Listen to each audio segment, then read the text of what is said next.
Hi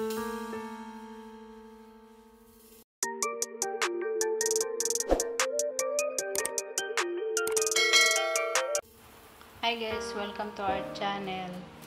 Sana lahat po ay nasa mabuting kalagayan. So ngayon guys, yung video natin ay tungkol sa banaba po at saka yung benefits po nito. So i-share ko lang po sa inyo kung ano po yung na-experience ko po dito at nasubukan ko na po itong banaba. Tuwing nilalagnat po kami, nagpapakulo lang kami ng banaba, din iniinom po. Then pag may UTI po, ganun din iniinom namin yung banaba po na dahon. Based on experience ko lang po yun.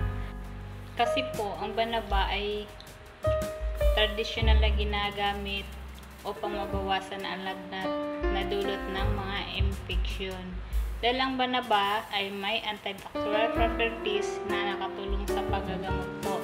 So, ang dahon po ng banaba ay nakatulong sa pagbababa ng timbang at ginagamit din ito pang gamutin ang mga infection sa ihi o UTI. So, ang mga dapat gawin lang po ay kumuha lamang po ng dahon o kaya yung balat po ng banaba, pwede rin po, o kaya yung bunga po, at hugasan lang. Pagkatapos, pakuluan. At yung sa dahon naman po ay 10 pirasong dahon ng banaba, 3 basong tubig po.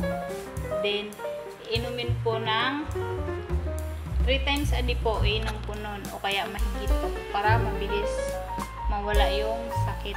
Ganon din po ang mga ginagawa namin pag may lagnat kami, tapos may UTI, yun lang po, banaba lang po iniinom namin. So hanggang dito na lang po yung video natin. Maraming salamat po sa mga nanonood at ingat po kayo palagi. Bye bye.